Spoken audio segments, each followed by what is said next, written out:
Y bueno, pues vamos a seguir con la agenda. Vamos a tocar otro de los temas respiratorios que ya cuando empiezas a revisar el tema de afecciones crónicas del aparato respiratorio, te encuentras que pegado a temas como asma, como EPOC, pues también hay otros procesos, si no bien obstructivos, son restrictivos, pero que también si los identificas como médico de primer contacto, te quedas pensando en el, ¿y ahora qué hago? ¿Qué hago si me salen, si estoy al paciente con espirometría, tiene estos antecedentes, si tiene un patrón restrictivo? No hay como el qué juicio, cuál sería la toma de decisión correcta que tengo que hacer con estos pacientes. De ahí que en esta mañana también nos esté acompañando el doctor José Omar Barreto Rodríguez. Él también es especialista en neumología y también trabaja en el instituto y colabora y labora y hace otros temas de investigación en el Instituto Nacional de Enfermedades Respiratorias. Y esta mañana nos va a estar acompañando en el tema de cómo ir identificando, sospechando a pacientes con alguna enfermedad intersticial, ¿no? Digo, hay varias, pero entre una de las más comunes o frecuentes, pues el tema de fibrosis pulmonar. Y de ahí el doctor ha estado trabajando en diversos estudios de investigación y ha estado enfocándose o se ha estado familiarizando muchísimo con este tema. Entonces, de ahí que esta mañana nos esté apoyando con su presentación. Doctor José Omar Barreto, un gusto tenerlo por acá. Listo, ¿qué tal? Buenos días. Tenemos unos segundos. Doctor, bienvenido. Primero que nada, pues muchas gracias por la invitación. Un placer para mí estar con ustedes el día de hoy. Perfecto. Pues muchas gracias y nuevamente gracias por la invitación al doctor Camargo. Y bueno, el tema que me toca a mí presentarles es tamizaje de la fibrosis pulmonar idiopática. Pero para entrar en este tema tan sofisticado, me gustaría primero que nada, pues llevarlos a lo que son las enfermedades pulmonares intersticiales. Porque aquí, al igual como escuché un poquito de la plática de la doctora Erika, y prácticamente pues ella mencionaba que existen varios fenotipos, ¿no? Con respecto al asma. Aquí en el caso de las enfermedades intersticiales, pues no son como tal fenotipos, más bien son enfermedades diferentes, pero las enfermedades pulmonares intersticiales, que es el nombre correcto que deberíamos de transmitir a nuestros pacientes, pues son un grupo de más de 150 enfermedades diferentes, que todas ellas comparten ciertas características clínicas, radiológicas, histopatológicas, pero que tienen un pronóstico y tratamiento completamente diferente. Y no quisiera solo enfocarme en la fibrosis pulmonar idiopática, puesto que esta es una enfermedad intersticial idiopática, como su nombre lo dice, de causa desconocida, que forma un pequeño porcentaje, parte de un pequeño porcentaje del total de las enfermedades intersticiales. En realidad quisiera que conozcan todas las enfermedades intersticiales, que las sospechen y que llevemos de la mano al paciente desde que llega con nosotros en este abordaje que tenemos que hacer para llegar al diagnóstico, hasta que llega desde un primer nivel de atención hasta un tercer nivel de atención. Entonces, la educación a nuestros pacientes pues va a iniciar desde el primer contacto de atención. Entonces, miren, las enfermedades pulmonares intersticiales son, como les decía, son un grupo de más de 150 enfermedades diferentes.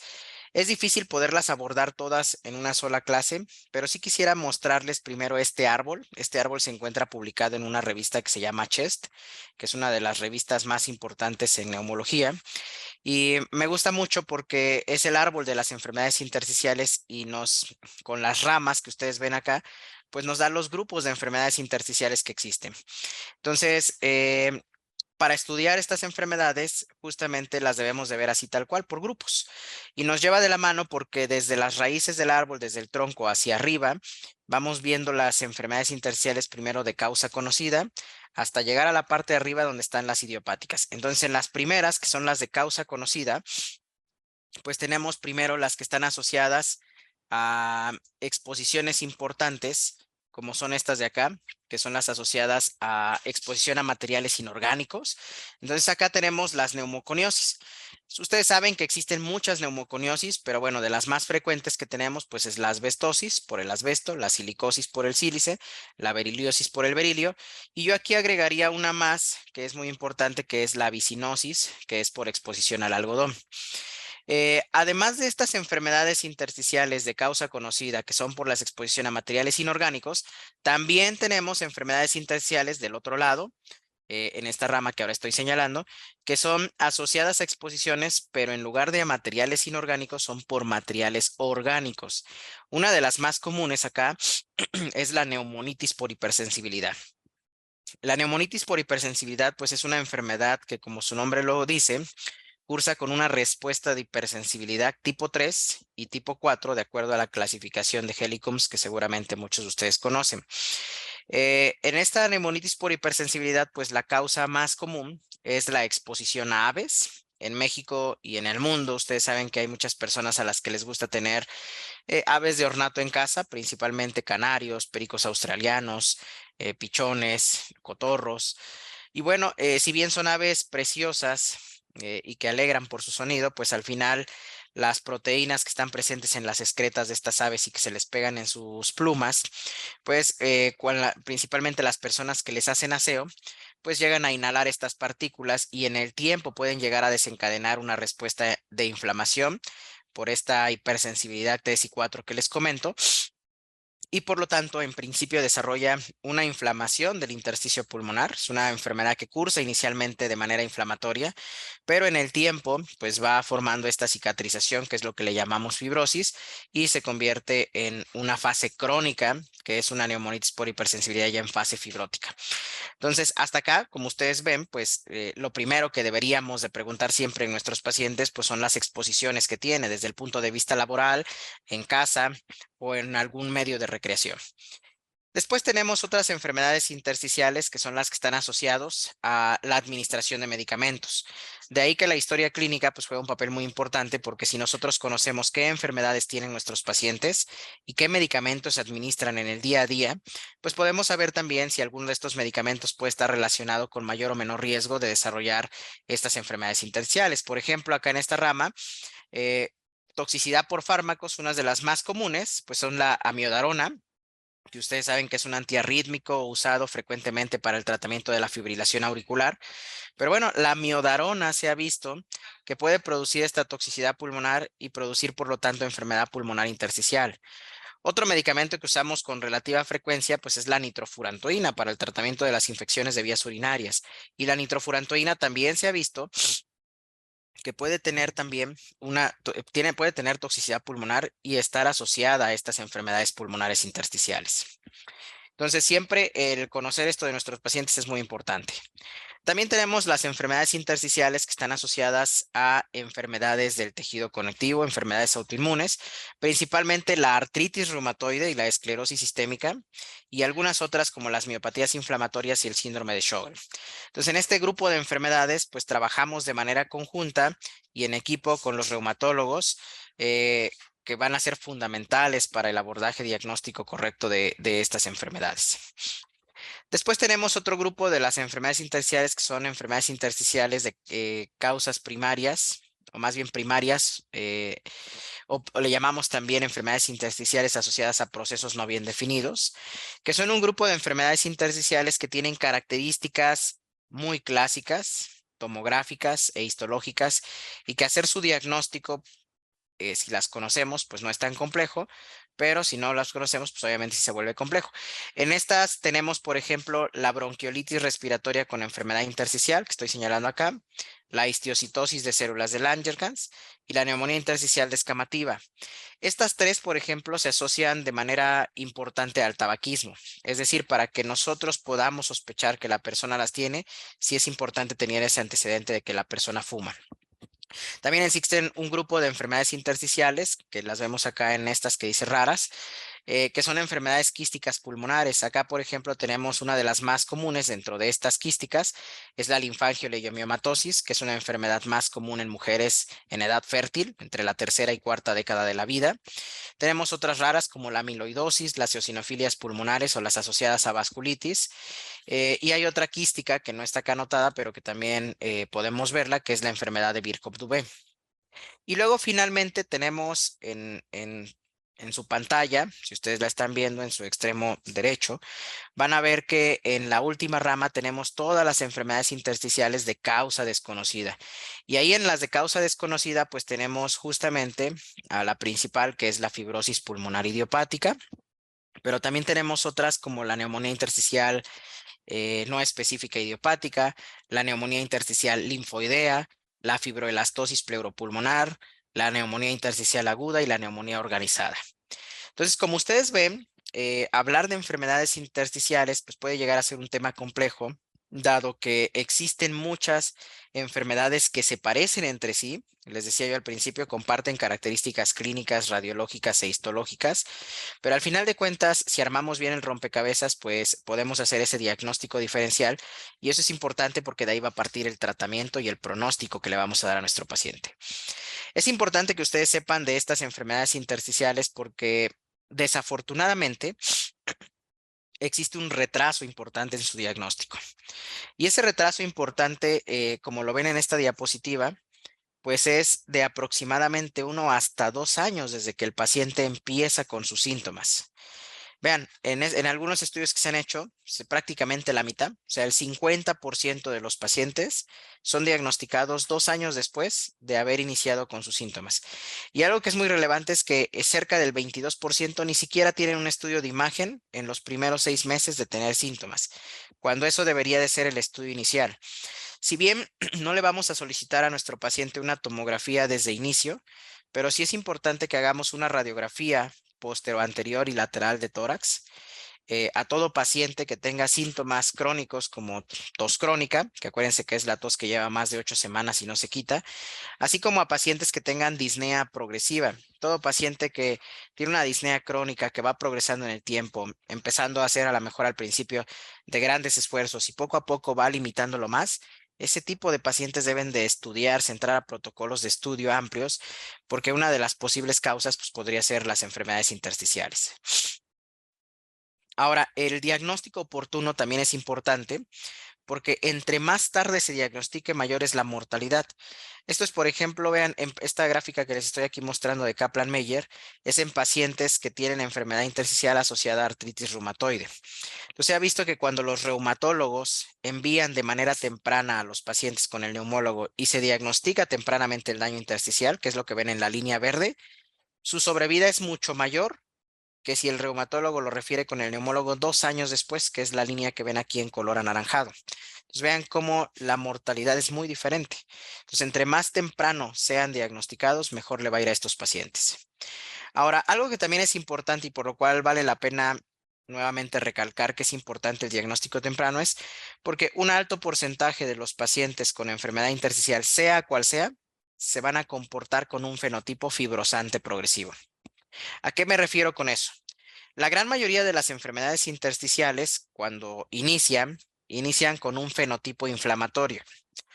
¿Qué quiere decir? Que lo que vemos en las tomografías, por ejemplo, es un patrón que le llamamos en vidrio deslustrado, vemos nódulos centrolobulillares, podremos ver poquito patrón reticular, pero no alcanzamos a ver todavía datos francos ya de fibrosis, ¿no? Por eso es que no es correcto decirles a nuestros pacientes, usted tiene fibrosis pulmonar. Eso es decirles nada, porque es como yo un ejemplo que siempre les pongo a mis pacientes cuando estamos en abordaje diagnóstico. Si llega una paciente conmigo que se llama Juana, yo le digo, imagínese a ver usted, señora Juanita. Si yo dijera mi paciente es la señora Juana, pues ni siquiera estoy diciendo bien puedo tener 10 pacientes Juana tan solo yo. Pero si ya le digo es Juana Martínez Pérez, pues probablemente las probabilidades de que erre yo en qué es usted son menos. Aún así puedo errar porque puedo tener 2 o 3 Juanas con los mismos apellidos. Pero si ya yo le agrego un número de expediente, le agrego su CUR, pues prácticamente la estoy identificando de manera correcta. Entonces, lo mismo pasa con las enfermedades intersticiales. En las enfermedades intersticiales uno tiene que ponerle nombre y apellido de manera correcta para diferenciarlas. Si yo le digo fibrosis pulmonar es como si estuviera diciendo la señora Juana, pero al final no estoy diciendo nada. Y tampoco es tan correcto porque no todas las enfermedades intersticiales cursan con fibrosis desde el principio. Repito, algunas de ellas empiezan con un fenotipo inflamatorio y a lo largo del tiempo ese fenotipo inflamatorio se va convirtiendo en un fenotipo fibrótico en el que ahora sí ya vemos características como tal de fibrosis, que es ya un patrón reticular abundante, el panal de abeja, bronquiectasias por tracción, obviamente cambios importantes en la arquitectura del parénquima pulmonar, disminución del volumen pulmonar, que ya son como tal características francas ahora sí como tal de un patrón fibrótico. Entonces, eso es bien importante tenerlo siempre presente. Entonces, lo correcto es decir, tiene una enfermedad intersticial, vamos a hacer el abordaje diagnóstico correcto para decir cuál enfermedad intersticial tiene y vamos a ver si todavía está en una fase inflamatoria o en una fase fibrótica. Ahora, algunas de ellas, lamentablemente, sí tienen un fenotipo fibrótico desde el principio. Ejemplo claro de ello es la fibrosis pulmonar idiopática. La fibrosis pulmonar idiopática por eso recibe ese nombre como tal de fibrosis pulmonar, porque estos pacientes no cursan con un fenotipo inflamatorio, cursan con fibrosis desde el principio que va progresando. Y bueno, algunas otras, como lo ven en estas gráficas, por ejemplo, las que están asociadas a enfermedad autoinmune, las que están asociadas a algunas exposiciones, todas en algún momento de su evolución en menor o mayor medida se pueden comportar con ese fenotipo fibrótico. Acá en la imagen, por ejemplo, ven una tomografía de un paciente del 2017 y luego 2018 y vean cómo hay cambios importantes en su tomografía. O sea, están aumentando las lesiones, se vuelve cada vez más fibrótico. Lo mismo en las de abajo, ustedes ven una tomografía del 2018 y luego una del 2019. En la de 2018 vemos muy poquitos quistes subpleurales y vean cómo era del 2019 se empiezan a formar más quistes tomando esta imagen en panal de abeja. Y eso es importante porque como lo ven en esta otra gráfica de al lado de Kaplan-Meier, vean cómo los pacientes en línea negra, los que se ven en esta línea negra, son pacientes que tienen un fenotipo fibrótico comparado contra los que no tienen ese fenotipo fibrótico progresivo, vean cómo se mueren mucho más. Entonces, de ahí nuevamente la importancia del diagnóstico temprano. Ahora, ¿cuáles son los problemas y las oportunidades que tenemos para poderlos resolver? Miren, esta es una publicación de una encuesta que se hizo a muchos neumólogos de diferentes países, tanto en Europa, Estados Unidos y Asia, donde que se publicó en la revista Lancet, donde se diagnosticaron cuáles son los verdaderos problemas a los que nos enfrentamos y por qué existe ese retraso de 1 a 2 años. Y lo que se encontró es que en realidad la culpa no es completamente del personal de salud. También los mismos pacientes pueden tener cierta culpa, que eso lo vemos acá en la primera que les estoy aquí señalando, donde los pacientes normalizan sus síntomas. Y seguramente les ha pasado. Un paciente que tiene tos crónica, mientras no le cause tantos problemas, muchas de las veces, y sobre todo si fuman, dicen, ah, pues es que tengo una tos de fumador, ¿no? Y no le toman importancia, entonces dejan que ese síntoma vaya progresando. Pero por otro lado, también es mucho falta de conocimiento. Entonces, una de las medidas que sí nos tocan en el sector salud, pues es la educación al paciente. Si nosotros educamos a los pacientes de que la tos o la falta de aire no son normales ni deben normalizarlos, pues son pacientes que van a buscar mayor atención. Otro problema es que como muchas de estas enfermedades afectan a adultos mayores, pues también muchas de estas personas los normalizan por la edad, ¿no? Entonces dicen son síntomas atribuidos a la edad. Y otro factor importante que contribuye es la falta de acceso que tienen muchos pacientes a especialistas en el área respiratoria o que cuando van en el primer diagnóstico de nivel de atención se hacen diagnósticos erróneos. Y eso, el riesgo que tiene es que algo importante es que los pacientes tienen pérdida de confianza en nosotros los médicos. Y eso pues hace que ya no busquen más atención. Entonces, el objetivo con respecto a los médicos y primer nivel de atención debe ser la educación en términos de estas enfermedades, en que todo paciente que tenga falta de aire o tos crónica deben de sospecharse de manera inicial, pueden ser una posibilidad, y que una vez que se sospechen, tengamos datos iniciales, deben de ser rápidamente referidos a un segundo y de un segundo a un tercer nivel de atención. Ahora, en el segundo nivel de atención, también tenemos problemas. Y en el segundo nivel de atención, en el que si bien ya contamos con especialidades troncales y con algunas subespecialidades, pues también estamos limitados todavía en muchos países a tener todas las pruebas que se necesitan para hacer un abordaje diagnóstico. Estos pacientes requieren de tomografías de tórax de alta resolución, requieren de realización de pruebas de función pulmonar, no solo espirometría, necesitan otras pruebas como DLCO, caminata de 6 minutos, en algunos casos una pletismografía, y esos estudios no siempre están disponibles en un segundo nivel de atención. También son pacientes que van a requerir algunos otros estudios como broncoscopía, estudios de autoinmunidad, y repito, no siempre están en un segundo nivel de atención. Entonces, hay necesidad de pasarlos a un tercer nivel de atención, donde en el tercer nivel de atención deberíamos de contar con todos estos estudios, poder hacer el diagnóstico oportuno, pero además uno de los desafíos más importantes del tercer nivel de atención es contar con equipos multidisciplinarios e interdisciplinarios. ¿A qué me refiero con eso? Es decir, que el paciente debe de ser visto no solo por el neumólogo, debe de pasar por el reumatólogo, debe tener un abordaje cardiovascular también rápido, entrar a programas de rehabilitación, y esos programas de rehabilitación no solo es rehabilitación respiratoria, cardiovascular o física, sino además necesitan programas de nutrición que son importantes, programas de psicología, nuevamente educación al paciente y a la familia, lo que lo hace enfermedades verdaderamente complejas. Por eso vemos que tenemos muchos desafíos. Ahora, otro de los problemas que tenemos y por los cuales sigue siendo difícil el diagnóstico de estas enfermedades es porque si retomáramos la historia que tienen estas enfermedades, ustedes van a ver, y si se ponen a buscar guías, las primeras guías que se publicaron para estas enfermedades es en el año 2000. Entonces, solo tenemos 24 años al día de hoy que tenemos guías y que se han ido actualizando. Antes del año 2000, en el siglo pasado, no teníamos ninguna guía con respecto a estas enfermedades. Si no teníamos ninguna guía, pues mucho menos teníamos clasificaciones adecuadas, no teníamos conceptos validados, definiciones, y eso es lo que las hace complejas. Es más, si yo les preguntara cuántos de ustedes en su educación en la Facultad de Medicina vieron en el temario de neumología estas enfermedades, les puedo apostar que son muy pocos. Yo, por ejemplo, en mi temario de neumología no tuve la oportunidad de que me enseñaran estas enfermedades intersticiales. Y eso es porque, pues ahora que estoy de este lado, veo que no existía la información suficiente en su momento, ¿verdad? Pero ahora tenemos mejores definiciones y por lo tanto cada vez debemos de ser más precisos en nuestro diagnóstico. Entonces, hoy en día, por ejemplo, tenemos una cosa que se llaman, que es esta que ven aquí en medio, que se llaman anormalidades pulmonares intersticiales.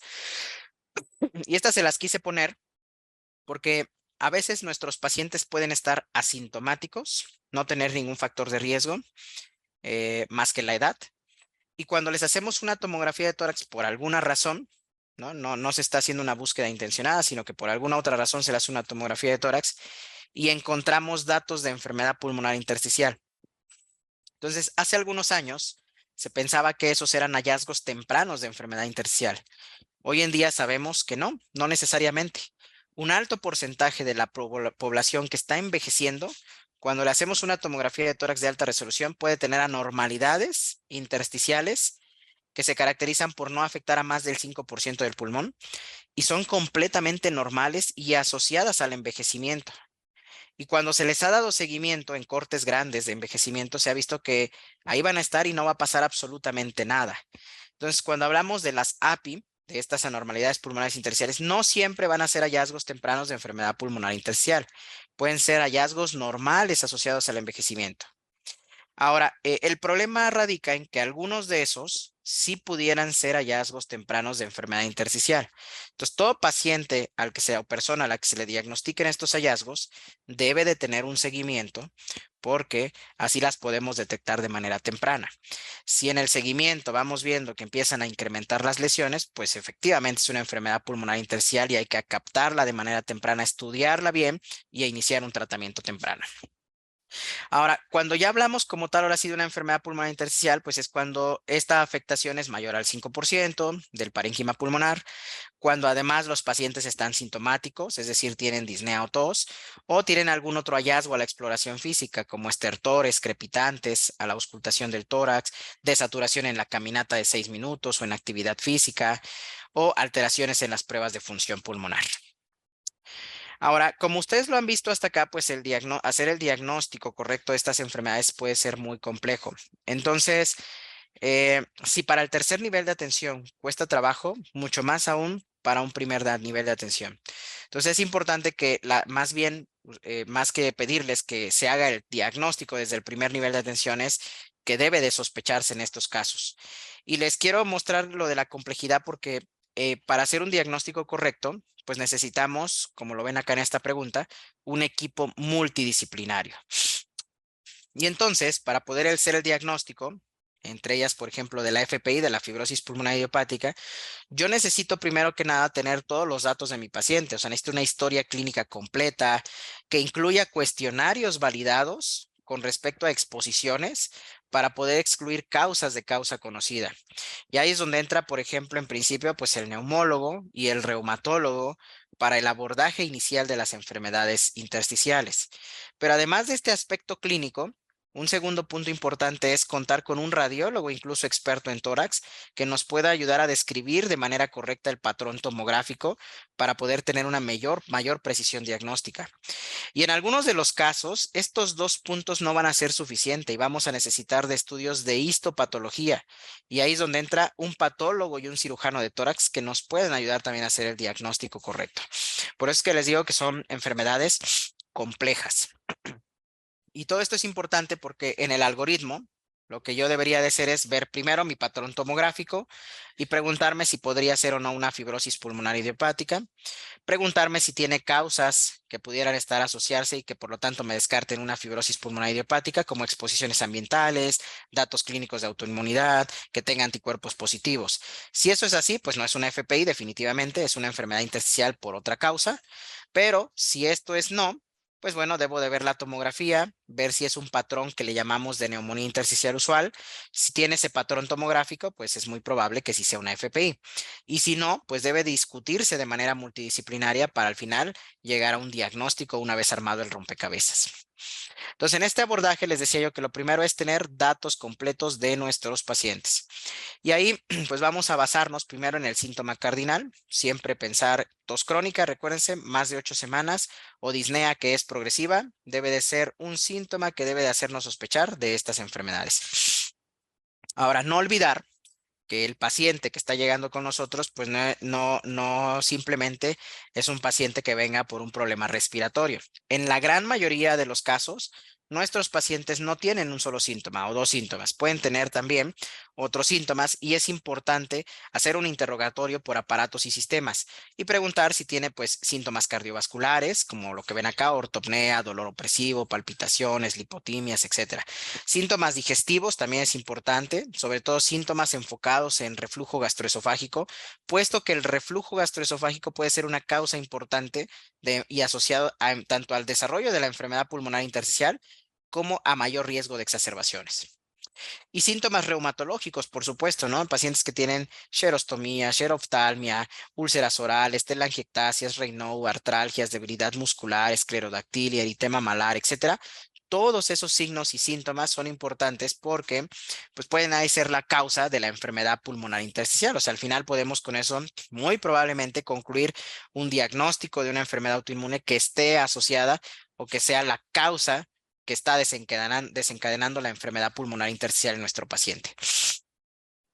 Y otros factores, pues son los factores hereditarios, que si bien son enfermedades más raras, pero bueno, también existen. Les decía hace un rato la enfermedad de Birchoff-Dubé, ¿no? La enfermedad de Birchoff-Dubé es una enfermedad que tiene un componente genético y que pues es importante también conocerla.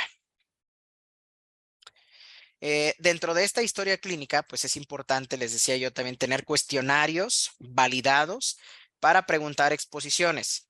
Por ejemplo, este es un cuestionario, este que les estoy poniendo en esta diapositiva es un cuestionario también publicado en la revista Chest. No es el único, hay muchos otros cuestionarios que deberíamos de anexar como parte de la historia clínica. Pero este cuestionario me gusta porque en términos de exposiciones laborales, prácticamente lo enfoca en tres preguntas que deberíamos de hacer a nuestros pacientes. La primera es si alguna vez ha trabajado en alguna de estas ocupaciones, ¿no? Por ejemplo, granjero, pintor, constructor, plomero, mecánico, soldador, electricista, viñedos, carpintero, o trabaja en algún laboratorio, estibador, etcétera, ¿no? Entonces, primero decir si así, pregunta dirigida, su ocupación. Segunda pregunta es si alguna vez ha trabajado en alguna de las siguientes locaciones. Y eso también es importante porque, si se dan cuenta, en la primera pregunta, por ejemplo, no viene nada de lo administrativo, o sea, son más como personal operativo, pero no viene, por ejemplo, personal que se dedique en términos de administración. Y resulta que muchas veces, por ser una persona que está en una oficina, pues pensaríamos que no puede tener una exposición. Sin embargo, puede ser una persona que trabaje en una oficina, pero que esta oficina esté en alguna locación, como en una minería, una cantera, una panadería, ¿no? Que esté en zonas de ferrocarril, en una fundidora, y que a la redonda muchas de estas partículas se dispersan. Entonces puede ser una persona que si bien está en un área administrativa, tan solo por el hecho de estar en una cierta locación, puede tener también un factor de riesgo importante. Entonces, por eso se pregunta también si ha trabajado en alguna de esas locaciones. Y la tercera pregunta es, ahora sí, una pregunta dirigida de exposiciones directas. Por ejemplo, preguntar, a ver, ¿está expuesto a aves, plumas, pescado, insecticidas, fertilizantes, materiales pesados, ácidos, aerosoles, ¿no? Y incluso irlos desglosando, como lo ven acá, mica, sílice, asbesto, carbón, trigo, café, hongos, aceite. Entonces, eso hacerlo en una consulta puede llegar a ser complicado. Sin embargo, si tenemos estos cuestionarios validados y los aplicáramos asociados a la historia clínica y que el paciente los contestara incluso antes, sería lo ideal, ¿no? Y estos cuestionarios pues no solo incluyen exposición, por ejemplo, laboral, sino que además dentro de las preguntas se incluyen exposiciones que la persona puede tener también en su sitio donde vive o por alguna cosa que haga de recreación. Por ejemplo, ahora es común que muchas personas en su casa puedan tener humidificadores. Se ha visto que algunos humidificadores pues, pueden tener riesgo también de producir enfermedades intersticiales, principalmente neumonitis por hipersensibilidad. Que si bien la neumonitis por hipersensibilidad, decía yo hace un rato, que está muy asociada a la exposición a la excreta de aves, también se ha visto que hongos o bacterias termofílicas que pueden crecer en sitios húmedos o con polvo viejo rezagado pueden también desencadenar neumonitis por hipersensibilidad. Y ahí es importante saber si la persona acostumbra ir a saunas, tomar baños de vapor, o tiene jacuzzi, o tiene humedad en el baño, ¿no? ¿Cuántas de las veces no hemos visto que en las paredes de los baños o en las tuberías se pueden empezar a generar este moho o toma ese aspecto negruzco, que pues son hongos que están creciendo y pueden tener la exposición? Eh, y preguntarles, les decía de manera dirigida, pues si tiene aves, ¿no? Y no solo aves de ornato, sino también preguntarles si no en su casa llegan otras aves y hacen nidos, o si tienen almohadas, chamarras, edredones de plumas, que eso también puede ser un factor de riesgo importante. Dentro de la historia clínica y en estos cuestionarios, pues juega un papel importante los síntomas de extrapulmonares que pueden tener nuestros pacientes y también saber si ya tienen alguna enfermedad diagnosticada. A lo mejor es un paciente que llega con nosotros con una artritis reumatoide ya diagnosticada, o con un Sjögren, o con una esclerosis sistémica, o incluso con alguna enfermedad intestinal como Crohn, colitis ulcerativa, cirrosis biliar primaria. Estos pacientes tienen riesgo también de desarrollar enfermedad pulmonar intersticial asociada a esas enfermedades que ya tienen diagnosticadas. Los medicamentos, les decía yo que todos los medicamentos que el paciente se administra de manera crónica, muchos de ellos pueden tener toxicidad pulmonar y ser un factor de riesgo. Conocer todos los efectos adversos que tienen los medicamentos es muy complicado, se nos olvida, pero para eso pues existen hoy en día aplicaciones. Por ejemplo, está esta que es de Neumotox, así como lo ven acá. Es una aplicación que incluso tiene está en forma web y en forma de app. Y bueno, ahí nosotros podemos introducir los medicamentos que toma nuestro paciente y nos aparece si alguno de ellos está relacionado a toxicidad pulmonar e incluso qué patrón tomográfico es el que puede asociarse. Manifestaciones clínicas, nuevamente, todas las que ya les mencioné hace un rato. Siempre hay que explorar de manera completa a nuestros pacientes y no enfocarnos solo en el tema respiratorio. Estos pacientes necesitan un abordaje integral. Por ejemplo, vean, si se asociara a la enfermedad autoinmune, pues esto es lo que tendría que buscar, ¿están de acuerdo? Por ejemplo, si es un paciente con esclerosis sistémica, la esclerosis sistémica, que lo ven aquí con 4 cruces, es de las que más se asocia a enfermedad pulmonar intersticial. Los patrones tomográficos que me va a producir es un patrón de una neumonía intersticial no específica, que le abreviamos como NINE, o un patrón de neumonía intersticial usual. Además de que se puede asociar a hipertensión arterial pulmonar. Manifestaciones clínicas, pues el engrosamiento de la piel de las manos, la esclerodactilia, úlceras digitales, Raynaud, telangiectasias, disfagia, etcétera. Anticuerpos que pueden estar positivos. Anteriormente, si recuerdan, solo pensábamos en la anti-SSL70 o los anticentrómeros. Hoy en día sabemos que existen muchos otros anticuerpos asociados a esclerosis sistémica que pueden estar positivos y que muchos de ellos, tan solo por tener ese anticuerpo, nos dan más riesgo de que tenga enfermedad progresiva. Por ejemplo, tenemos el anti-THTO, el anti-NOR90, ¿no? Que pueden estar asociados a peor pronóstico. En el caso de las miopatías inflamatorias es igual. Las miopatías inflamatorias pueden asociarse, como el síndrome antisintetasa, a un patrón tomográfico de neumonía organizada, de NINE o un patrón usual. Síntomas: debilidad muscular, fiebre que persiste en el tiempo, el exantema del heliotropo, nódulos de Gotrón, poliartritis. E igual, ¿no? Tenemos varios, por ejemplo, anticuerpos. Los que ven aquí en la primera línea son anticuerpos del síndrome antisintetasa, como el anti-Jo1, el anti-SRP, el PL7, PL12. Pero además tenemos otros anticuerpos de miopatías inflamatorias que también dan peor pronóstico, como el anti-MDA5. Y anticuerpos que incluso se asocian con sobreposición con cáncer, como por ejemplo el anti-TIP gamma o el NXP2. Para la artritis reumatoide también es una enfermedad que se asocia frecuentemente a enfermedad intersticial, principalmente con un patrón tomográfico de neumonía usual, NINE, neumonía organizada o neumonía descamativa. Pero además, la artritis reumatoide puede producir nódulos necrobióticos, bronquiectasias, bronquiolitis o serositis y producir derrame pleural o pericárdico. Entonces, también recordar sus síntomas y los anticuerpos, pues los anti-CCP. Y así sucesivamente. Ahora, hay algunos pacientes que incluso no cumplen con todos los criterios para poderlos clasificar de manera correcta como alguna de estas enfermedades autoinmunes. Para esos pacientes, desde el 2015 está vigente este término que le llamamos neumonía intersticial con características autoinmunes. Este término no es como tal un diagnóstico, es una terminología transitoria que se utiliza para agrupar a los pacientes que no encajan en nada de esto, pero que tienen anticuerpos positivos o ciertas manifestaciones más daño intersticial, pero que no los podemos diagnosticar de manera correcta y que los clasificamos acá, les damos seguimiento y en el tiempo podemos hacer un diagnóstico con mayor precisión. Entonces, tan solo con el abordaje clínico, pues como ustedes ven, es complejo. Y luego más aún cuando agregamos la tomografía de tórax es también compleja porque pues existen muchos patrones tomográficos. Ahora, aquí sí es importante mencionarles que si bien la radiografía de tórax va a ser el primer estudio que vamos a solicitar, realmente la radiografía de tórax no nos sirve para hacer un diagnóstico, solo nos sirve para detectar datos de enfermedad intersticial, pero si yo quiero empezar un diagnóstico con mayor precisión, forzosamente necesito la tomografía de tórax. Y en la tomografía de tórax de alta resolución, yo voy a ver patrones tomográficos. El primer patrón que quiero que conozcan es el patrón de neumonía intersticial usual. El patrón de neumonía intersticial usual, que es el patrón clásico de la fibrosis pulmonar idiopática, pero que también puede estar presente en otras como un patrón usual asociado a artritis reumatoide o un patrón usual asociado a asbestosis. Es importante que lo sepan.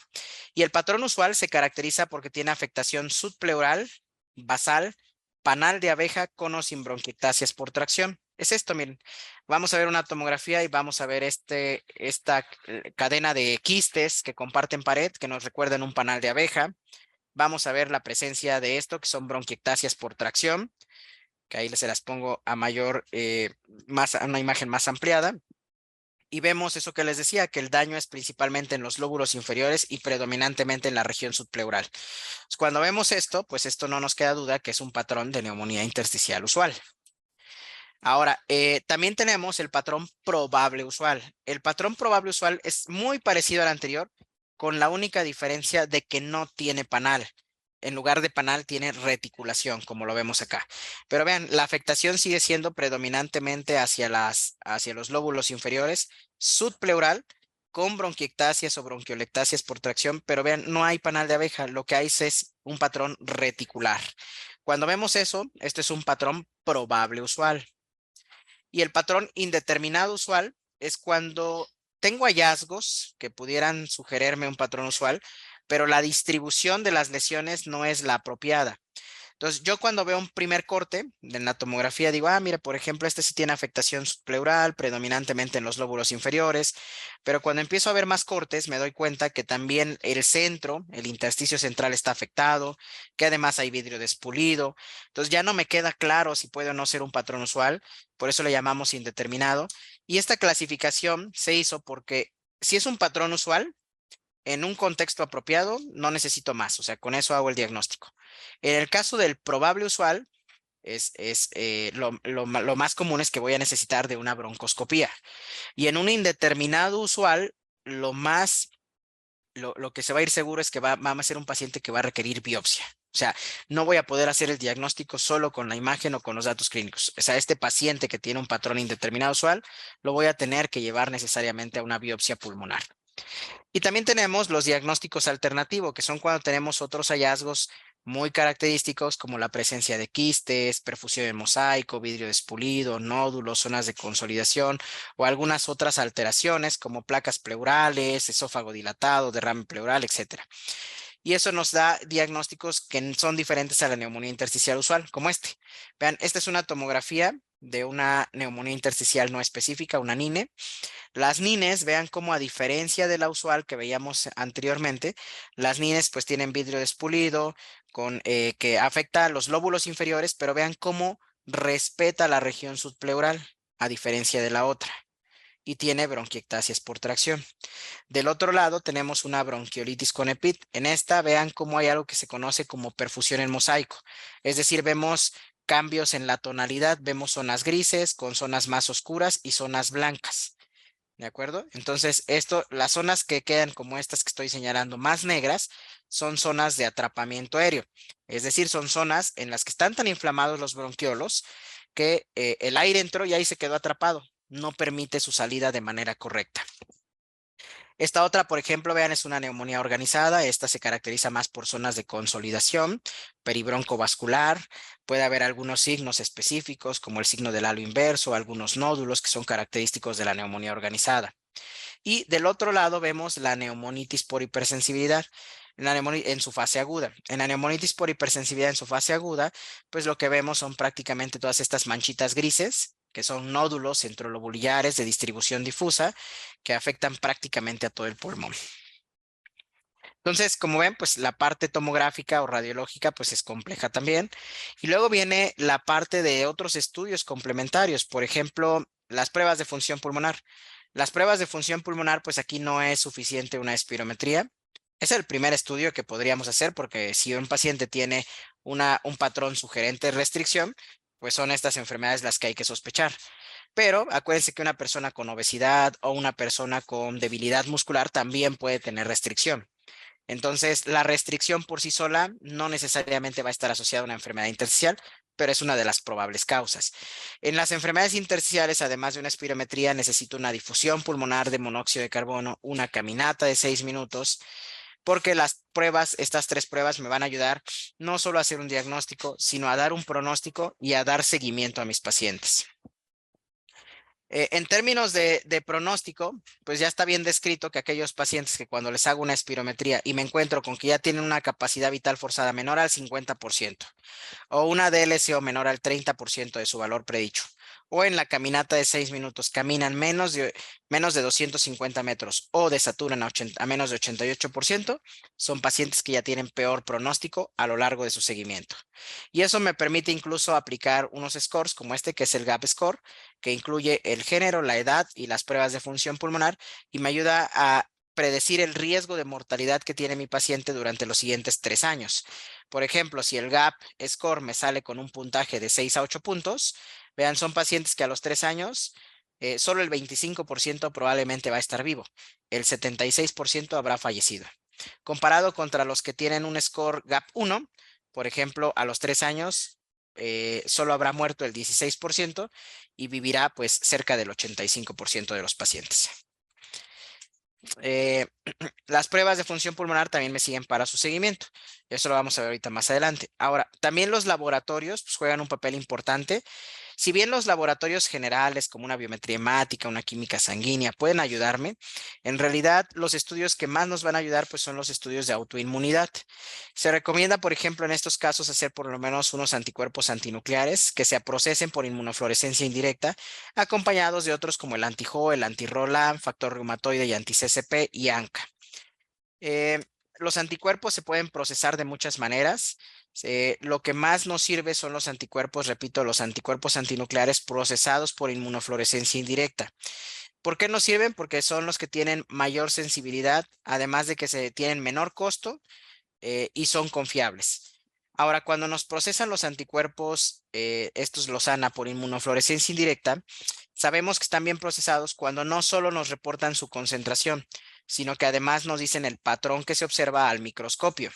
Y eso es importante porque cuando nos reportan los anticuerpos antinucleares, nos van a reportar, pues se trata de un anticuerpo antinuclear con patrón nucleolar, y ese patrón nucleolar puede ser un patrón nucleolar homogéneo, un patrón nucleolar granular denso, un patrón nucleolar centromérico, un patrón nucleolar moteado fino.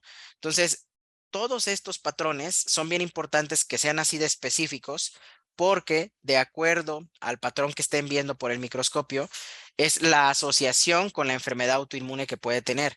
Además de que me ayuda a tomar decisiones de decir qué otros anticuerpos debo de solicitar en mi paciente. Ahora, aprenderse todo esto puede llegar a ser complejo, pero también nuevamente la tecnología nos ha ayudado y existen, por ejemplo, plataformas como esta, que se llama www.anapatterns.org, donde yo puedo meterme y de acuerdo a lo que me reportaron, lo anoto y ya me dice, mira, este anticuerpo que te están reportando se asocia con estos otros anticuerpos y estos son los posibles diagnósticos de enfermedad autoinmune. Pero bueno, eso hay que conocerlo y pues importante pues también poderlo siempre referir al paciente con un reumatólogo. Hay otros procedimientos que vamos a veces a tener la necesidad de hacer, como una broncoscopía para hacer un lavado bronquiolalveolar. El lavado bronquiolalveolar juega un papel importante en el abordaje de estas enfermedades porque en principio me ayuda a descartar infecciones, que eso es muy importante, pero además me ayuda a que de acuerdo a la celularidad que me reporten en el lavado bronquiolalveolar, pueda yo predecir qué posible enfermedad tiene. Por ejemplo, un lavado bronquiolalveolar normal, con una celularidad normal, pues tiene, el patólogo nos va a decir, pues mira, más del 85% de las células son macrófagos, entre el 10 al 15% son linfocitos, 3% neutrófilos, 1% eosinófilos. Pero si esto no fuera de esta manera, sino con cambios, eso me va a orientar a ciertas enfermedades que son acá. Por ejemplo, en el caso de la neumonitis por hipersensibilidad, lo más común es que sean lavados bronquiolabulares con abundantes linfocitos. Incluso cuando me reportan una linfocitosis en un lavado bronquiolablar de más del 40%, aunado al interrogatorio clínico, el patrón tomográfico, en muchos de los casos con eso es suficiente para ya tener un diagnóstico claro de una neumonitis por hipersensibilidad. Y así con cada una de las enfermedades intersticiales. Ahora, también el aspecto físico del lavado bronquiolablar es muy importante. Por ejemplo, vean, si yo tuviera esta tomografía con este patrón que le llamamos en Crazy Paving, pues con este patrón de Crazy Paving, entre las posibilidades que yo debo de sospechar es una proteinosis alveolar. Si yo quiero estar seguro de que se trata de una proteinosis alveolar, le hago un lavado bronquiolablar. Si el lavado bronquiolablar, cuando estamos sacando el agua que se introduce, sale con un aspecto lechoso, pues es muy probable que sea una proteínosis alveolar. Ya nada más habrá que esperar lo que me diga el patólogo, pero el patólogo le va a hacer esto, que es el ácido periódico de Schiff. Si sale positivo a ácido periódico de Schiff, significa que es una proteinosis alveolar, que es una de estas enfermedades intersticiales raras, que se caracteriza porque el factor surfactante no funciona, más bien los macrófagos que fagocitan las proteínas del factor surfactante no funcionan de manera adecuada o existe déficit de estas y se van quedando acumuladas esas proteínas. Entonces se forman como masas de gel dentro de los alveolos, que es lo que da este aspecto lechoso al lavado bronquiolablar. Por otro lado, la hemorragia alveolar difusa, que puede estar asociada a vasculitis o algunas otras causas, pues cuando le haga el lavado bronquiolablar va a salir con un aspecto rojizo, que le decimos tiene un aspecto en color de agua de sandía que no aclara. Y ya nada más esperamos a que el patólogo le haga la tinción de Pearls. Si en la tinción de Pearls vemos los macrófagos cargados de hemosiderina, pues también ahí está el diagnóstico. De este otro lado tenemos una neumonitis por hipersensibilidad, En la neumonitis por hipersensibilidad, repito, lo que vamos a observar es una celularidad predominante de linfocitos que generalmente, para aquí ya estar bien seguro, nos van a reportar una linfocitosis mayor del 40%. Existen estas otras, vean, por ejemplo, en la histiocitosis de células de Langerhans, ahí lo que nos van a reportar en el lavado bronquial alveolar es la presencia de estas células positivas a inmunohistoquímica CD1A positivas, o en el caso de estas otras imágenes, por ejemplo, nos pueden ayudar a descartar infecciones. Les decía yo que ese es uno de los puntos importantes por los cuales hacer una broncoscopía. Por ejemplo, a veces vemos este patrón y yo diría, pues con este patrón parece una neumonía intersticial linfoidea. Entre mis sospechas, podría pensar que es una neumonía intersticial linfoidea asociada a síndrome de Sjögren. Sin embargo, cuando le hacen la broncoscopía, pues vemos que más bien lo que tiene es una micosis pulmonar. Entonces es un paciente que tiene una neumocistosis. Entonces hay que descartarle VIH porque este paciente pues probablemente tiene una neumonía del paciente inmunocomprometido y pues no es una enfermedad intersticial como tal. Ahora, cuando ya tenemos todos los estudios, pues lo recomendable es hacer un abordaje completo, interdisciplinario, discutir los casos donde participe neumólogo, reumatólogo, patólogo, radiólogo, para tomar la mejor decisión para nuestro paciente. Y eso es importante porque se ha visto que cuando se hacen estos consensos multidisciplinarios, pues en el 23% de los casos que se discuten en estos comités, en el 23% no se habían aplicado correctamente los criterios diagnósticos. En el 53% salió otro diagnóstico completamente diferente. En el 71% los casos que habían sido puestos como inclasificables se clasificaron de manera correcta y en el 80% se concluyó un diagnóstico definitivo. Y eso lo hemos visto incluso en esto que se hizo hace no mucho, hace ya un par de años, que fue el primer registro de fibrosis pulmonar idiopática en toda Latinoamérica. Y cuando se hizo el registro, pues nos dimos cuenta que incluso dentro de los neumólogos, cerca del 12% pues enviaban casos que no eran FPI, sino que tenían otro diagnóstico cuando estos eran revisados por un comité de expertos. Entonces, nuevamente son enfermedades complejas, difíciles de diagnosticar, no por la enfermedad en sí, sino porque son enfermedades que, repito, requieren muchos estudios y requieren un equipo multidisciplinario. Ahora, lo que no está claro todavía es pues qué debería de componer esos equipos multidisciplinarios. Pero en la mayoría de los centros donde los tienen, pues lo que se ha visto es que deben de participar al menos 4 especialidades diferentes, que seguramente es neumología, reumatología, patología y radiología. Se deben de hacer sesiones de por lo menos una vez a la semana y los números de casos pues va a depender de la cantidad de tiempo que tengamos para sesionarlos. Pero estos equipos deberían de hacerse al menos una vez a la semana. Y recordar siempre que estos pacientes, al igual que cualquier otras enfermedades crónicas, pues son pacientes complejos que no solo van a tener el daño pulmonar intersticial, sino que son pacientes que tienen otras afectaciones, que se deprimen, que les da ansiedad, que empiezan a tener sarcopenia, desnutrición, y por lo tanto es importante nuevamente, no solo para el diagnóstico, sino también para el tratamiento, iniciar un equipo interdisciplinario donde participe neumólogo, reumatólogo, cardiólogo, rehabilitación, nutrición, psicología, médicos paliativistas, la parte quirúrgica, por si es un paciente que requiera trasplante pulmonar. Y estar siempre dando seguimiento a nuestros pacientes porque son pacientes que pueden llegar a tener lo que se conoce como enfermedad fibrosante progresiva, que se caracteriza porque son pacientes que tienen empeoramiento de sus síntomas a pesar de tener un tratamiento, que sigue cayendo la función pulmonar, tanto en la espirometría como en la DLCO, y que cuando les hacemos estudios de imagen, vemos que hay un incremento de las lesiones. Entonces, eso es importante porque hoy en día el tratamiento va de esta manera. Si nos enfrentamos a un diagnóstico final de una fibrosis pulmonar idiopática, no nos queda duda que estos pacientes desde al principio deben iniciarse un antifibrótico. ¿Cuál? Pirfenidona o nintedanib. Pero si es otra enfermedad intersticial de todas las que mencioné, ahí más bien lo que tenemos que ver es qué fenotipo tienen. Si tiene un fenotipo inflamatorio, si tiene un fenotipo fibrótico, cuál es el patrón tomográfico y cuál es la enfermedad que lo está desencadenando.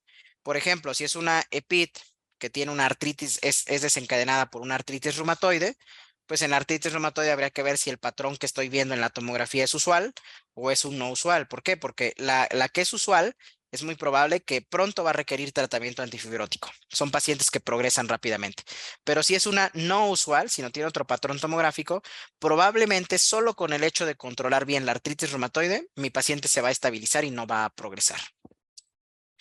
Y bueno, no me quiero meter tanto en esto porque sería todo un tema complejo hablar solo de tratamiento de cada una de estas enfermedades, pero como ustedes lo ven en este flujograma, pues hoy en día son múltiples los medicamentos que podemos utilizar en el abordaje más bien en el tratamiento, desde esteroides, medicamentos modificadores de la enfermedad, ¿no? Algunos inmunosupresores como el micofenolato, ciclofosfamida, tocilizumab, rituximab, abatacept, infliximab, etcétera, y también antifibróticos como pirfenidona o nintedanib.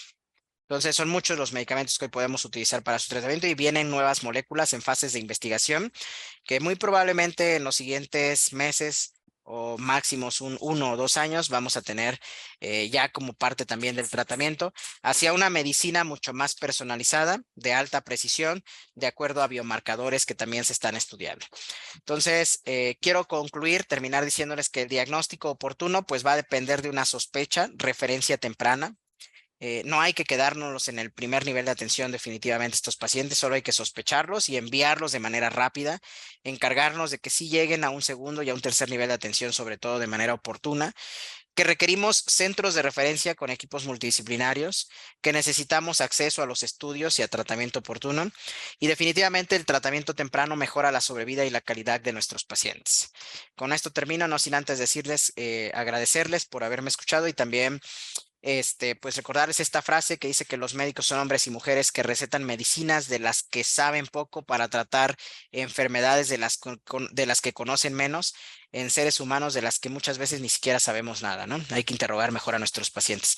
Con eso termino y les agradezco mucho por su atención y por la invitación. Muchas gracias, doctor Barreto. Digo, tenemos ahí unos minutos para contestar algunas preguntas. Vamos aquí a acomodar. Bien. También, digo, están las felicitaciones. Digo, también fue una plática bastante didáctica y muy concisa.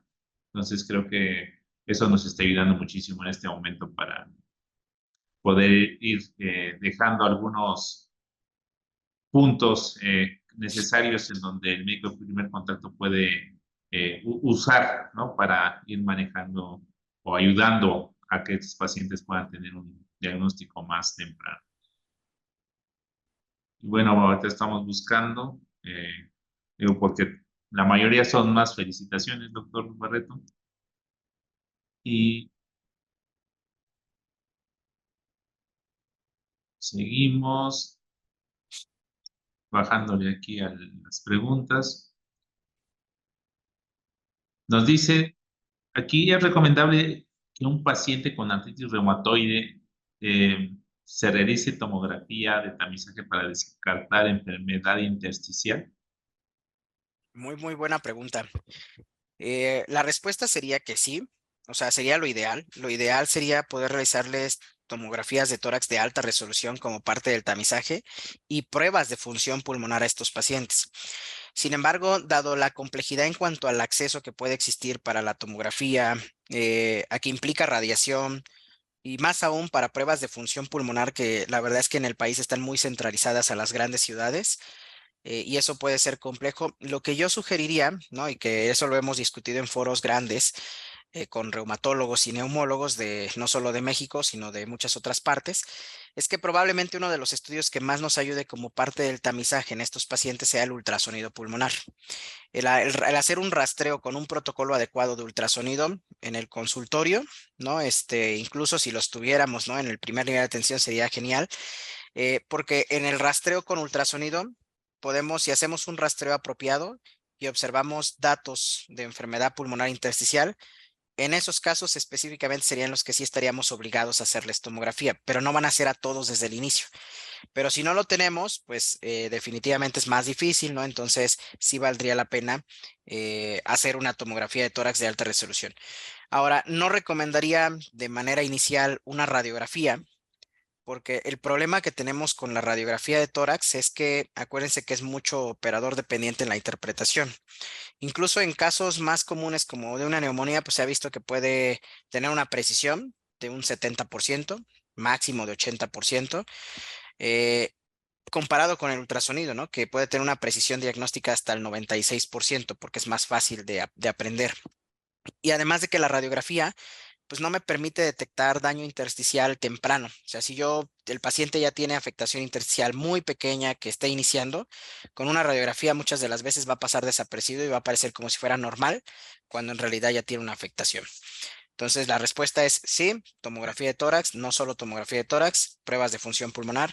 Si no tengo acceso a todo eso, lo ideal sería y por lo menos hacer inicial con un ultrasonido pulmonar. También nos pregunta, doctor, muchas gracias por eh, esta respuesta. Nos dicen, ¿qué tan incapacitante para la vida diaria puede llegar a ser que un paciente tenga este tipo de afecciones crónicas? Demasiado. Son pacientes que prácticamente pierden su independencia y su autonomía. Son pacientes que, imagínense a una persona que no puede respirar ni siquiera para comer. O sea, son pacientes que les falta el aire para comer, para bañarse, para vestirse, para actividades comunes de la vida diaria. Entonces, son pacientes que no se pueden ya ni levantar de la cama. El mínimo movimiento produce que desaturen, que les falte el aire. Entonces, por eso digo que pierden su autonomía y su independencia. Son pacientes que las tomas de decisiones ya no las pueden tomar por ellos solos, dependen completamente de un cuidador primario, que generalmente es la familia, y repercute de manera grave sobre la familia porque cambia toda la dinámica familiar. Entonces, de ahí la importancia de entre más temprano los diagnostiquemos y más temprano los tengamos tratados, mucho más vamos a preservar su función pulmonar y por lo tanto su calidad de vida. Bien, otra pregunta que tenemos aquí del amplio auditorio que nos acompaña esta ya tarde de miércoles es, excelente ponencia, doctor. Una pregunta en casos en los que existan fibrosis y telangiectasias de inicio temprano en edad reproductiva y que ha tenido un manejo oportuno, ¿cuál es la probabilidad de presentar nueva fibrosis? Mm, creo que ahí valdría la pena reformular un poquito la pregunta, ¿no? Porque como lo decía yo acuérdense, como lo mencioné a lo largo de toda la presentación y que insistí mucho, acuérdense que el término correcto es prácticamente decir que son enfermedades pulmonares intersticiales. ¿Por qué? Porque recuerden que no todas van a empezar con un fenotipo fibrótico. Muchas de ellas van a empezar con datos primeramente de inflamación. Y cuando estos no son atendidos o en tiempo, empiezan a progresar y entonces ahora sí se convierten como tal en una zona en áreas fibróticas. Y eso es bien importante porque con respecto a esta pregunta, pues es muy probable que ese paciente que ya tenía hallazgos fibróticos desde el principio, pues en el tiempo va a presentar más hallazgos fibróticos porque no fue diagnosticado de manera correcta y mucho menos tratado de manera correcta y pues por lo tanto va a ser una enfermedad que va a progresar con este fenotipo que les decía yo que se llama fibrosante progresivo. Entonces, sí es bien importante que todo paciente que veamos con hallazgos de enfermedad pulmonar intersticial entre en este protocolo de estudio amplio para ponerle, como les dije yo ahí, el nombre y apellido, ¿no? Les ponía yo el ejemplo de Juanita, que sería una paciente que si llega y le digo, usted es Juanita, pero pues yo no sé si es Juanita Pérez, Juanita López, Juanita Fernández, y aún así, poniéndole apellido, puede ser que haya dos Juanitas que se apelliden Juanita Pérez Valdés. Entonces, a lo mejor necesito clasificarla de manera correcta con su número de expediente y con su fecha de nacimiento, o por qué no, hasta con la CURP. Cuando ya yo tengo todo esto, pues ya sé que de manera con mucho más precisión qué Juanita es. Lo mismo pasa con estas enfermedades. Necesitamos clasificarlas de manera correcta. Muchas gracias, doctor. Otra pregunta que tenemos en el chat nos dice, buenas tardes. Entonces, para la enfermedad intersticial, si no tenemos tomografía, ¿podremos confiar en un ultrasonido pulmonar? Sí, el ultrasonido nos sirve solo para ver si vemos líneas B, ¿no? Que serían datos de enfermedad intersticial. Si yo veo datos de enfermedad intersticial con ultrasonido, no me dice, o sea, el ultrasonido me dice, este tiene un patrón tomográfico de tal tipo, ¿no? O sea, eso o va a tener este patrón tomográfico. Pero me ayuda a sospecharlo, o sea, con el ultrasonido solo ¿tiene datos de enfermedad intersticial, sí o no? Si sí los tiene, la tomografía de tórax definitivamente. Perfecto. También otra pregunta que nos hacen es, pacientes que se conocen con fibrilación auricular y tratamiento con amiodarona, ¿cada cuánto sería recomendable estar realizando pruebas de escrutinio para detección de neumonitis intersticial asociada? Miren, en estos pacientes, por ejemplo, uno de los estudios que más nos sirven son las pruebas de función pulmonar. Las pruebas de función pulmonar como escrutinio se pueden hacer de manera anual, si todo está bien, ¿no? Si hacemos unas primeras y vemos que todo está normal y el paciente no tiene síntomas respiratorios en el tiempo, podría hacerse de manera anual. Si el paciente empieza a tener síntomas respiratorios, pues lo recomendable es cada 6 meses o cada 3 a 4 meses. Y ya cuando tienen un diagnóstico, incluso pues es cada 3 meses, o sea, 4 veces al año. Entonces, eso sería lo recomendable. Ahora, si es un paciente que está en tratamiento, por ejemplo, con amiodarona, yo sugeriría en principio hacerles por lo menos una radiografía de tórax, que tengamos un estudio basal, si bien no de una tomografía, al menos sí una radiografía en la que veamos que todo parece estar aparentemente normal y al menos una espirometría. Y ya en el seguimiento, pues ver si vemos que algo si empieza con síntomas respiratorios, pues definitivamente hacerle una tomografía de tórax, no solo las pruebas de función pulmonar. Muchas gracias, doctor. Digo, tenemos otras preguntas por aquí. Nos dicen, buenas tardes. A ver, digo, estas son de estas preguntas un poco capciosas y con el tema que nos pasó con la pandemia de COVID-19. Dice, buenas tardes. ¿COVID pudo dejar algunas secuelas de este tipo de enfermedades? Miren, esa es una pregunta que aún no terminamos de contestar completamente, a pesar de que tenemos prácticamente casi ya 2 años de haber salido de la pandemia, ¿no? Que seguimos teniendo casos de COVID. Pero es una pregunta que no hemos contestado completamente por la siguiente razón. Cuando empezó la pandemia y empezamos a ver que los pacientes desarrollaban neumonías graves, que se complicaban con SIRA, que estaban intubados, y en los sobrevivientes veíamos que quedaban con mucho daño intersticial, pues la primera respuesta ahí era, pues sí, ¿no? Estos pacientes van a quedar con secuelas importantes. Se pensó en un principio en que iban a tener fibrosis pulmonar. Pero ¿qué sucedió? Cuando estos pacientes entraban en programas de rehabilitación, se daba un seguimiento correcto, la verdad es que gran parte de los pacientes, si bien quedan con secuelas, pero al final no quedan con secuelas de fibrosis o de enfermedad pulmonar intersticial, sino quedan con otro tipo de secuelas. Muchos quedan con atelectasias laminares, con bronquiectasias, pero no necesariamente, o con vidrio despulido, pero no necesariamente con daño intersticial. Entonces, ahí fue cuando empezamos a ver que no necesariamente el tener neumonía grave por el COVID, pues iba a ser un dato de que iban a quedar con fibrosis pulmonar o enfermedad pulmonar intersticial. Ahora, ese es uno. Otro punto importante por el cual no se ha respondido bien esta pregunta y que apunta más a que no, a que la respuesta es no en cuanto a enfermedad intersticial, sí en cuanto a otras secuelas respiratorias, es que cuando se hacían tomografías de tórax, y seguramente ustedes los han visto también, si yo llega un paciente con COVID, ¿no? Que aparentemente ya llega con hipoxemia, se las lleva 2 días que inició con síntomas y se le hacía una tomografía. Muchas de las veces de la tomografía nos daba otros hallazgos de enfermedad intersticial. Para los que no se dedican a este tipo de enfermedades, pues muchas veces lo que decían, ah, mira, ya tiene un daño intersticial por COVID. Pero cuando vemos esos hallazgos característicos, patrones tomográficos, más bien eran pacientes que tenían una enfermedad pulmonar intersticial preexistente que no estaba diagnosticada y que con lo único que hizo COVID fue ponerla de manifiesto, ¿no? Cuando se le hacía la tomografía. Entonces, no todas las enfermedades intersticiales eran como respuesta a COVID, sino muchos ya las tenían de manera preexistente y solo se venían a diagnosticar en ese momento. Entonces, no podíamos echarle la culpa a COVID. Entonces, por eso es que ha sido tan complejo y esto está descrito en mucha evidencia a nivel del mundo. Pero lo que sí les puedo decir es que definitivamente no se ha visto una asociación importante entre COVID y enfermedad intersticial.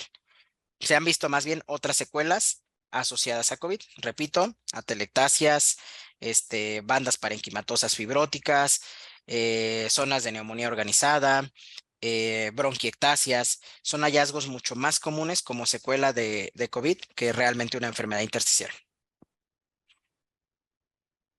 Muchas gracias por la respuesta. Digo, aquí también digo, esta pregunta va hilada a la anterior y nos dicen, ¿cómo podemos saber que un paciente tenga fibrosis pulmonar como complicación de neumonía por COVID y qué método diagnóstico es recomendable pedir?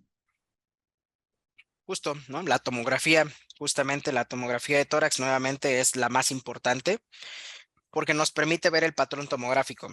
Y por eso es que vuelvo a repetir que son enfermedades muy complejas porque, por ejemplo, neumólogos que nos dedicamos a estas enfermedades, aún así se nos llegan a ser complejas Neumólogos que no se dedican a estas enfermedades intersticiales incluso pueden tener todavía más dudas, y por eso lo que se recomienda en estos abordajes es incluir a un radiólogo experto en tórax, porque justamente los patrones tomográficos, detectarlos de manera correcta, nos ayuda justo a saber esto, ¿no? Si es realmente un daño asociado a COVID, por ejemplo, o es un daño preexistente que está asociado a alguna otra cosa. O sea, realmente el conocer bien el patrón tomográfico nos ayuda muchísimo. Por eso, repito que es uno de los estudios más importantes que debemos hacer en estas enfermedades.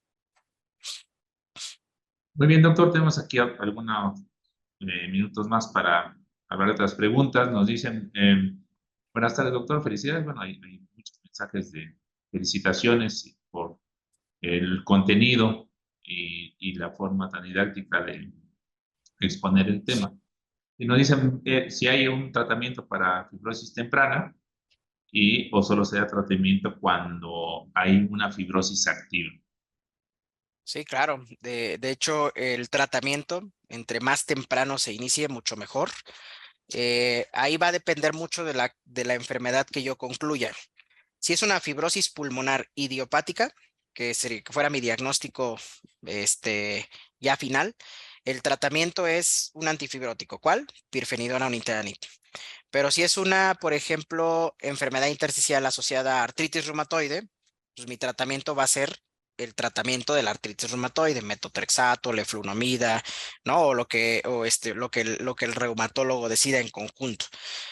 ¿Por qué? Porque si yo controlo de manera temprana la actividad de la artritis reumatoide, pues lo más probable es que ese daño intersticial que se está produciendo se limite y que ya no progrese.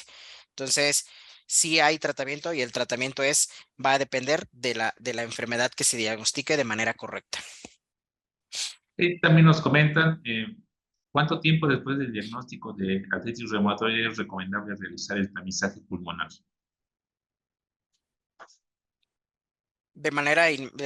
Tan pronto se diagnostique la artritis reumatoide, debería el reumatólogo, como se los mostré también en una gráfica, entre más temprano el reumatólogo se ponga en contacto con el neumólogo y se empiece un tamizaje o una detección oportuna, mucho mejor le va al paciente.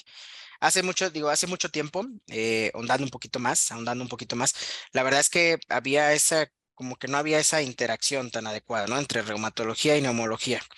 Hoy les puedo decir que si bien siguen persistiendo eso, pero cada vez es mucho menos. Por ejemplo, de manera particular, un servidor, la verdad es que trabaja con muchos reumatólogos de una manera muy buena. He hecho gran equipo con muchos de ellos y son referidores importantes para un servidor de pacientes. Entonces, eso ha sido muy bueno porque los diagnosticamos de manera más temprana y empezamos a hacer modificaciones en el tratamiento oportuno y les va mejor a los pacientes. Excelente, doctor Barreto. Y también nos comentan por aquí, digo, haciendo alusión a los temas que hemos estado abordando en esta mañana. ¿Cuál es la diferencia o cuál sería la diferencia entre la fibrosis pulmonar y la enfermedad pulmonar obstructiva crónica? Pues bastante importante, ¿no? La enfermedad pulmonar intersticial, pues como su nombre lo dice, afecta el intersticio pulmonar, a diferencia de la EPOC, que lo que afecta, pues como ustedes saben, es el parénquima pulmonar, los alvéolos, produciendo destrucción de los alvéolos, que es lo que le llamamos enfisema, y además de que cursa con inflamación de la vía aérea pequeña, que es bronquitis o bronquiolitis, que son los dos componentes importantes de la enfermedad pulmonar obstructiva crónica. La EPOC es una enfermedad, pues más bien obstructiva, y la enfermedad intersticial es una enfermedad más bien restrictiva, que al afectar el intersticio pulmonar lo que hace es que aumente lo que se llama elastanza pulmonar. Entonces el pulmón tiende a retraerse más, son pulmones mucho más chiquitos, disminuye su volumen pulmonar, son pulmones más rígidos. Esa es la diferencia. Perfecto, también nos ponen por aquí si la tomografía que se le solicita al paciente se pide simple o contrastada, si es normal o de baja dosis. De hecho, no es ni simple ni contrastada, es una pelea que traemos ahí también con los laboratorios. A mí me pasa mucho, ¿eh? Siempre que pido una tomografía, fíjense que cuando pido una tomografía siempre me anda llamando el paciente para preguntarme si es simple o contrastada, porque eso mismo le dicen en los laboratorios. La respuesta es que no es ni simple ni contrastada. Debería de existir como tal, pero en el catálogo de los laboratorios, una tomografía de tórax de alta resolución. Ahora, la alta resolución, pues no lleva contraste, ¿no? Si no la tienen, pues la respuesta es una simple. Pero no le podemos decir como simple porque la diferencia radica en la forma en la que se toma con el equipo. La tomografía de tórax, por ejemplo, simple, clásica, la forma en la que toma el equipo las imágenes es una adquisición helicoidal, se hace como esto, como si fueran círculos. Eso hace que los cortes sean muy grandes. A diferencia de una alta resolución, la alta resolución clásica, la forma en la que toma las imágenes es secuencial, es decir, las toma como en rebanadas de jamón, lo que permite que los cortes sean mucho más finos y que por lo tanto podamos evaluar bien el lobulillo pulmonar secundario y todo lo que es el intersticio. Entonces, por eso es diferente.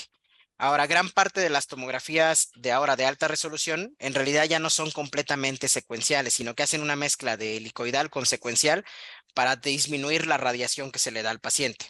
Pero repito, es una forma de adquisición diferente y por lo tanto su nombre debe de ser así tal cual en el catálogo, tomografía de tórax de alta resolución. Además de que las de alta resolución, la característica que tienen es que deben de tomarse tanto en inspiración como en expiración. Así viene en el protocolo de toma. Muy bien, doctor. Digo, detallitos, pero como en algunas veces comentamos, luego en este refrán popular de el diablo está en los detalles, ¿no? Y entonces, con el fin de hacer eficiente el uso de los recursos, pues tenemos que tener muy clarito, paso a paso, qué instrumento, qué herramienta, ¿no? Qué tipo, porque eso también nos ayuda a acelerar un diagnóstico cuando así lo amerita. También nos comentan qué porcentaje de pacientes con enfermedad intersticial pulmonar y NINE requieren trasplante pulmonar. Es alto, como lo vimos también al principio, cerca de entre aproximadamente el 20 al 30% de los pacientes con otras enfermedades intersticiales diferentes a la FPI se van a comportar con ese fenotipo fibrosante progresivo. Y en el caso de las NINES que están asociadas a autoinmunidad como esclerosis sistémica, hasta el 40%. Entonces, esos pacientes que progresan a pesar del tratamiento, pues por supuesto que van a ser candidatos definitivamente a trasplante pulmonar.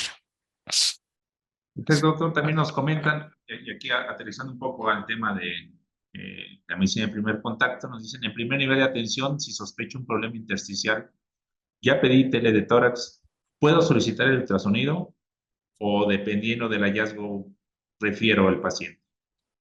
Yo creo que lo más, si no tienen el ultrasonido, ya tiene una radiografía y la sospecha es alta de que tenga enfermedad intersticial, yo no lo retrasaría más. Creo que lo más importante sería, repito, referirlo lo más rápido posible y tratar de pedir la tomografía de tórax y que se inicie el protocolo de estudio. Súper. Y aquí también nos comentan, bueno, buen día, en caso de pacientes con ocupación que incluye el uso de químicos para el aseo de hogares, ¿cuál sería la enfermedad intersticial más común que presenta?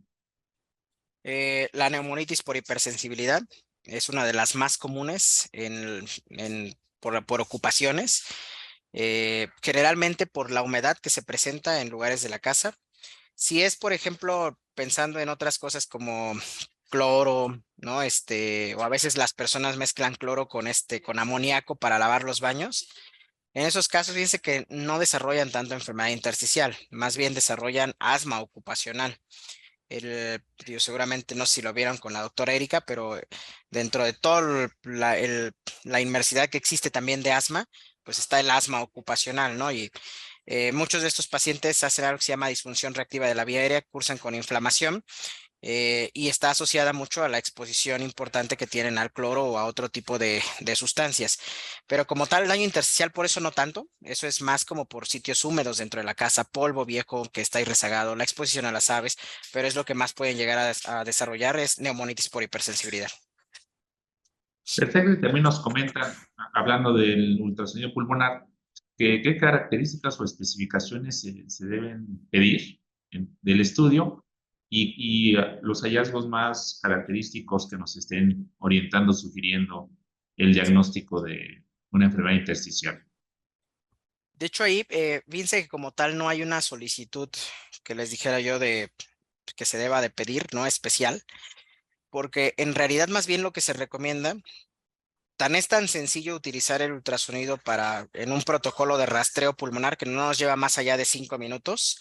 Pues más bien lo que yo recomendaría, creo que eso sería muy bueno, es, digo, tal vez sea algo muy, un deseo muy difícil de alcanzar, pero valdría mucho la pena que en nuestro primer nivel de atención tuviéramos ultrasonidos y que los médicos que están revisando a los pacientes sepan usar ese ultrasonido. O sea, a lo que voy es que no se necesita de un radiólogo para hacer una exploración de pulmón. O sea, no necesitarían ni un radiólogo ni un neumólogo que explore el pulmón. O sea, el médico que está revisando el paciente, la verdad es que con una buena capacitación, créanme que diagnóstica puede ser de más del 90%. O sea, eso está más que demostrado en todo el mundo, que es muy fácil utilizar el ultrasonido para el estudio pulmonar.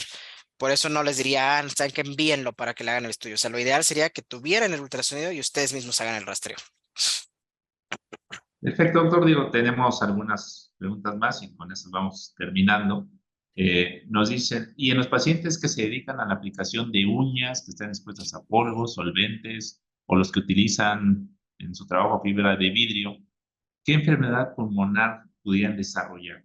Buenísimo. Eso es, por ejemplo, el mayor riesgo son la silicosis, ¿no? En algunos que utilizan sobre todo fibra de vidrio. Y nuevamente la neumonitis por hipersensibilidad. Pero hace un rato les decía que es de las más comunes, ¿no? Entonces ahí sospecharíamos silicosis, que puede ser una neumoconiosis o una neumonitis por hipersensibilidad. Ok, también nos comentan, buenas tardes, en un paciente con artritis reumatoide y aspergilosis, ¿qué sería lo ideal para realizar una tomografía y verificar el daño pulmonar? Pues nuevamente realizar una de alta resolución. La gran ventaja que tenemos con la tomografía de alta resolución, con el protocolo adecuado que les decía yo, que se haga tanto en inspiración como en expiración, es que me sirve para tres cosas. Una, ver, para poder clasificar bien mi patrón tomográfico, me permite evaluar la distribución de las lesiones. Número dos, me dice qué lesiones son las que existen para poder clasificar bien el patrón tomográfico. Y tres, me permite saber si tiene lo que se conoce como gradiente, es decir, que las lesiones sean más en lóbulos superiores o más en lóbulos inferiores, porque con esas tres cosas puedo clasificar de manera correcta el patrón tomográfico y me permite además, entre la fase inspiratoria y expiratoria, saber si además de tener daño intersticial tiene compromiso de la vía aérea pequeña, que eso podría estar apareciendo en otras enfermedades como una aspergilosis, pero sobre todo si es una aspergilosis broncopulmonar alérgica en la que pueda tener daño de vía aérea pequeña, pues eso me va a permitir también identificar datos de atrapamiento aéreo, perfusión en mosaico, el patrón de las tres densidades, etcétera. Perfecto, doctor. Aquí también nos hacen otra pregunta, que es bastante interesante. Nos dicen, los pacientes que ya se les ha hecho una prueba de función pulmonar, una espirometría y un patrón restrictivo, ellos, por este patrón, son candidatos para estos estudios, ¿no? Tomografía y demás, y su envío a segundo o tercer nivel. Sí, claro. De hecho, yo creo que esa es una muy buena pregunta. Pues, todo paciente que diagnostiquen que por espirometría vean un patrón anormal sugerente de restricción, hay que estudiarlo más ampliamente. Repito, cuando les decía hace un rato, no todos los pacientes que tengan este patrón sugerente de restricción pues van a tener enfermedad intersticial, ¿no? También acuérdense que pacientes obesos o con debilidad muscular lo pueden tener, pero definitivamente pues es una prueba de tamizaje. Entonces, no sirve para decir a pásalo para acá. Perfecto. Y también bueno, aquí ya siguen la lista amplia de felicitaciones por el tema. Y bueno, aquí nos dicen, ¿y el uso de aire acondicionado puede afectar y generar algún tipo de estas afecciones, doctor? Sí, mucho. De hecho, ahí eso viene, por ejemplo, ya en los cuestionarios que se han establecido, viene la pregunta del aire acondicionado. Y ahí es importante saber si el aire acondicionado que tienen son de estos splits chiquitos o si son de los de ductos. Donde más problema hay es en los aires acondicionados que son de ductos, porque no siempre les dan el mantenimiento adecuado. Y en los ductos de edificios grandes, pues pueden meterse roedores, principalmente ratas y ratones, o aves incluso. Y los roedores también están asociados, por ejemplo, con neumonitis por hipersensibilidad. Entonces sí puede ser un factor de riesgo cuando lo encienden, que circula el aire y circulan todos estos materiales que se quedan ahí rezagados, como riesgo también para tener enfermedad intersticial. Y también nos comentan, ¿cuál es la esperanza de vida de un paciente diagnosticado de enfermedad intersticial a Va, partir de que empiece el tratamiento. pues va a ser muy variable, ¿no? Por ejemplo, si es una fibrosis pulmonar idiopática, sin tratamiento, su sobrevida era a 3 años. Con tratamiento, por ejemplo, en la FPI, ahora hemos visto pacientes que tienen 6, 10 años tratados y que siguen vivos. Entonces, la sobrevida se ha incrementado mucho.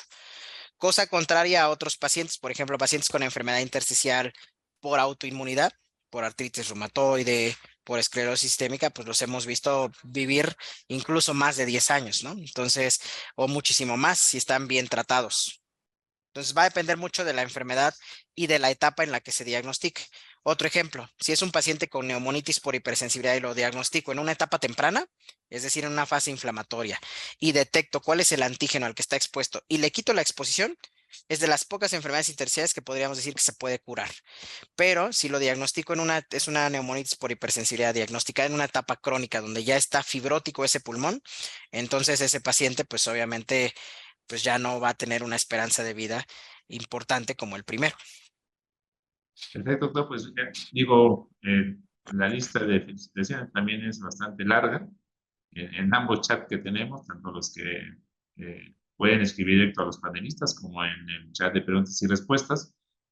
Pero creo que vamos terminando esta sesión para tener un espacio y seguir con el módulo de oncología. Y bueno, pues también preguntarle finalmente, digo, estos contenidos se quedarán en la nube para que los colegas lo puedan seguir viendo algunas semanas, meses más. Pero si usted nos puede recomendar alguna literatura, algún artículo, algún libro, algún documento donde también así, digo, a lo mejor no con la forma tan didáctica como expuso esta tarde, pero sí que tuvieran algunos elementos que les ayude a reforzar sus conocimientos y sobre todo su pericia al estar a la hora del paciente, al estar a la hora de consultar a un paciente, porque luego el problema es, sí me lo dijeron, sí estuve en la capacitación, de acuerdo, pero luego pasa el tiempo y después como que ya la memoria a corto y medio plazo ya no nos ayuda tanto y entonces siempre necesitamos como algún documento, ¿no? Algún libro, algo de consulta, ¿no? Para poder ayudar mejor a los pacientes cuando podamos tener la sospecha de que tenga alguna situación de estas. Si tuviera algún libro que recomendar, algún link, nos encantaría que nos los pudiera compartir, si Sí, fuera posible. con gusto yo se los comparto a través del doctor Camargo. De hecho hay reviews, son como resúmenes de las guías también que puede haber, que son más chiquitos y son fáciles de comprender. Y bueno, también ya para cerrar, doctor, le agradecemos muchísimo su participación y por aquí nos dicen, eh, denle por favor al doctor Barreto una tableta de loratadina para su alergia. Entonces, también se lo estaremos enviando con mucho gusto, doctor. Eh, Muchas pero gracias. en general, gracias por su tiempo, gracias por sus conocimientos que nos compartió esta tarde y pues nos seguimos comunicando y estaremos en contacto. Y si es posible, más adelante volverlo a invitar a este tipo de foros. Muchas Tuvimos gracias. una foro de participantes simultáneos de 2100, entonces creo que ha sido un auditorio amplio para poder aprovechar su conocimiento. Muchas gracias y les acepto también omeprazol para el reflujo. Perfecto. Entonces vamos armando por ahí el paquete y se lo hacemos llegar. Que estén muy bien. Gracias. Saludos.